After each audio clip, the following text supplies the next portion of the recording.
सास का घूंघट पार्ट 4। अब तक हमने देखा कि देविका के ससुराल के आदमी औरतों को घर के अंदर नहीं आने दे रहे हैं। देविका उन्हें पुलिस में जाने की धमकी देती है, जिससे पूरे गांव में अफरा तफरी मच जाती है। तभी गांव का एक आदमी सरपंच को बुलाकर ले आता है।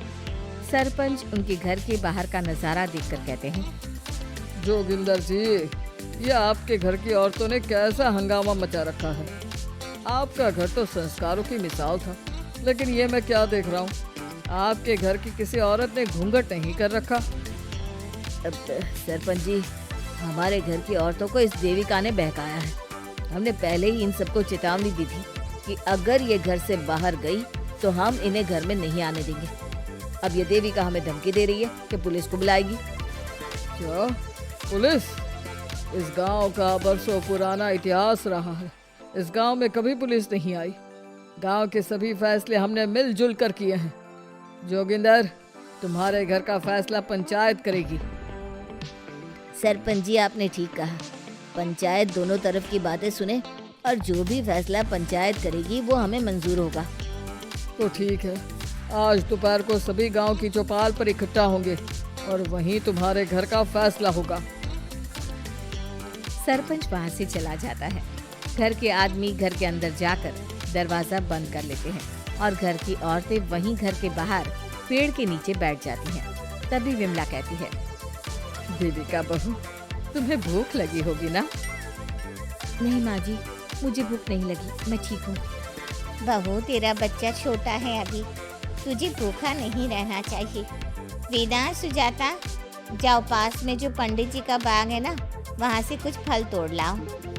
वीना और सुजाता पास के बगीचे से खूब सारे फल तोड़ कर ले आती हैं। सभी औरतें फल खाती हैं। तभी देविका कहती है, आप सब घर से बाहर निकली, घूंघट उतार दिया तो इन मर्दों की इज्जत चलेगी, लेकिन हम सब घर के बाहर भूखे प्यासे बैठे हैं। इस बात पर इन अहंकारी मर्दों को शर्म क्यों नहीं आ रही? हाँ देविका, तुम ठीक कह रही हो। अगर हम मर भी जाए ना, तब भी इन मर्दों के लिए इनके बनाए गए नियम कानून ही अहम रहेंगे, हम नहीं। सुजाता भाभी, मुझे तो सबसे ज्यादा सचिन पर गुस्सा आ रहा है। उसने मुझसे लव मैरिज की थी, क्या क्या वादे किए थे कि मेरा साथ कभी नहीं छोड़ेगा, और आज उसने मेरा साथ छोड़ दिया। अपने बच्चे को एक बार भी नहीं देखा उसने। देविका, वो शुरू से ही ना डरपोक रहा है, लेकिन इन सारी बातों को छोड़ो। मुझे तो इस बात की चिंता हो रही है कि पंचायत में न जाने क्या फैसला होगा। पता नहीं वो इंसाफ करेंगे भी या नहीं। बीना दीदी, आपको अभी भी पंचायत से इंसाफ मिलने की उम्मीद है? अगर इस गांव की पंचायत में सच में इंसाफ करने की भावना होती तो सरपंच जी अभी हमें घर के अंदर जाने देते। देखा नहीं कितना जहर उगल कर गए हैं हमारे खिलाफ। तो बहू, अब हम क्या करेंगे? पंचायत तो हमारे खिलाफ ही फैसला सुनाएगी। पहले तो हम अपनी सारी बातें रखेंगे। अगर ये लोग नहीं माने तो आपको वही करना होगा जो मैं कहूँगी। लेकिन एक बात आप याद रखना, किसी भी सूरत में हम झुकेंगे नहीं, क्योंकि हम सही हैं। देविका सभी औरतों को समझा रही थी। तभी वहाँ एक गाँव वाला आता है। आप सभी को पंचायत में बुलाया है। उस गाँव वाले की बात सुनकर सभी औरतें पंचायत में पहुँचती हैं। वो देखती हैं कि उस पंचायत में सारा गाँव इकट्ठा हो गया है। बहुत सारी औरतें लंबे लंबे घूंघट करके वहाँ आई हुई हैं। तभी पंचायत की कार्यवाही शुरू की गई और घर के आदमियों से पूछा गया कि वो घर की औरतों को घर में क्यों नहीं रखना चाहते। हमारे घर की औरतें ना तो घूंघट उतारती हैं और ना ही किसी डॉक्टर से इलाज करवाती है, और हमारे मना करने के बाद भी इन सब ने घर से बाहर कदम रखा, हमसे ऊंची आवाज में बात की। हमने इन सबको चेतावनी भी दी, लेकिन इन्होंने हमारी बात नहीं सुनी। अब ये सभी औरतें हमारे घर में नहीं रह सकती। अब औरतें अपना पक्ष रखें। ये कानून की किस किताब में लिखा है कि औरतों को घूंघट करना चाहिए? और अगर मेरे ससुराल की औरतें मुझे डॉक्टर के पास ना लेकर जाती तो ना मेरा बच्चा जिंदा बचता और ना ही मैं। लेकिन दाई अम्मा से हम इलाज करवा रहे थे ना। दाई अम्मा को कुछ समझ में नहीं आ रहा था। देविका का इलाज दाई अम्मा के बस की बात नहीं थी। काफी देर तक दोनों पक्षों में बहस चलती रही। दोनों एक दूसरे पर आरोप प्रत्यारोप लगाते रहे, लेकिन दोनों पक्षों की बात सुनने के बाद पंचायत ने जो फैसला लिया उसके लिए तो देविका पहले से ही तैयार थी। दोनों पक्षों की बात सुनने के बाद पंचायत ने यह फैसला किया है कि सारी गलती महिलाओं की है। अगर वो अपने अपने पतियों से माफ़ी मांग लेती है और वादा करती है कि भविष्य में कभी ऐसी गलती नहीं दोहराएंगी, तो वो घर के अंदर प्रवेश कर सकती हैं। हमें पंचायत का फैसला मंजूर नहीं है। हमने कोई गलती नहीं की जो हम माफी मांगे। किस बात का वादा करें हम?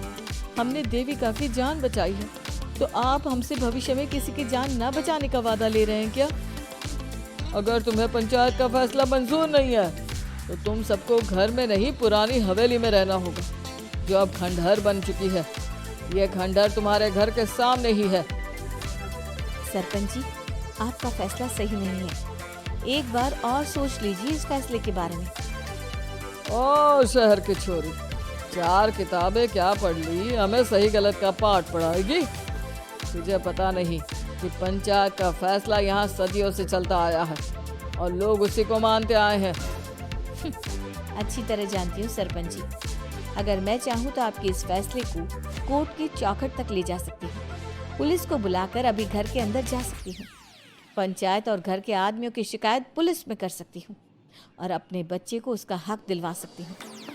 लेकिन नहीं, मैं ऐसा नहीं करूँगी। मैं उसी खंडहर में रहूँगी और इस गांव के आदमियों को दिखा दूंगी कि औरत खंडहर को भी महल बना सकती है, और वो भी बिना किसी आदमी की मदद के। सारे गांव की औरतें देविका की बातें सुनकर हैरान हो जाती हैं। उनका जीवन घूंघट और घर की 4 दीवारी के बीच में ही था।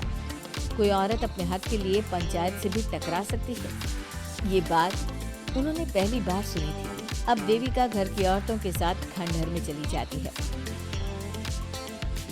माँ जी, ये खंडहर तो काफी पुराना है।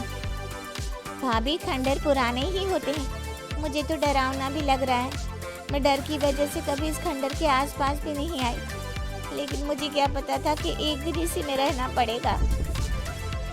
ये तो टूटा फूटा भी पड़ा है। माँ जी, एक काम करते हैं, ये खंडहर तो काफी बड़ा है, इसलिए एक हिस्से की साफ सफाई करके उसे ही रहने लायक बना देते हैं। बाद में धीरे धीरे पूरा खंडहर ठीक कर लेंगे। हाँ बहू, तुम ठीक कह रही हो। विमला भाभी और मैं इस खंडहर के टूटे हुए हिस्सों पर मिट्टी और ईंटें लगा देते हैं। सुजाता और वीना, तुम साफ सफाई कर लो।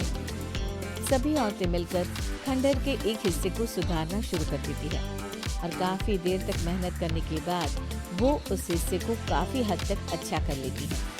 और इसी तरह रात हो जाती है। सभी औरतें बैठकर बात करती है। माँ, हमने इस खंडहर को घर तो बना दिया है, लेकिन ये घर चलेगा कैसे? हाँ माँ जी, मैं भी यही सोच रही हूँ।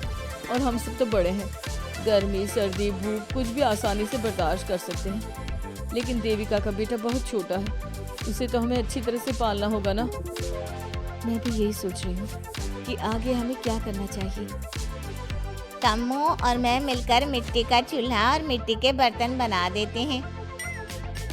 कुछ दिन के लिए खाने का इंतजाम भी हो जाएगा, क्योंकि यहाँ पर खेत और बाग बगीचे आसपास ही है, कहीं से कुछ भी ले सकते हैं। पहले आप मुझे ये बताइए कि आप सब लोगों को आता क्या है? मतलब कोई ऐसा काम जिसका आपको शौक हो, जो आपने बचपन से किया हो। बहू, तेरी दिमाग में चल क्या रहा है? माँ जी, बहुत कुछ चल रहा है। बस अब हमारा सारा ध्यान इस बात पर होना चाहिए कि हम अपने लिए अच्छे से अच्छा क्या काम कर सकते हैं। आप सब हिम्मत से और समझदारी से काम लो, फिर देखना हम इस खंडहर को भी महल बना देंगे। इसके लिए सबसे पहले हमें आत्मनिर्भर बनना होगा। देविका सभी को समझा रही थी, तभी उसका बेटा रोने लगा। उसने अपने बेटे को गोद में उठाया और उसे चुप कराने लगी। अब देविका के सामने सबसे बड़ी चुनौती थी कि वो किस तरह से ससुराल की औरतों को आत्मनिर्भर बनाए और किस तरह से अपना घर चलाए। हमारे प्यारे दर्शकों, अब आप बताइए, देविका और घर की सभी औरतों ने अपने पतियों से माफी ना मांगकर सही किया या गलत? क्या उनका खंडहर में रहने का फैसला सही था? अब देविका को क्या कदम उठाना चाहिए, हमें कमेंट में जरूर बताना। हमारी कहानी को लाइक, शेयर और चैनल को सब्सक्राइब करना मत भूलना।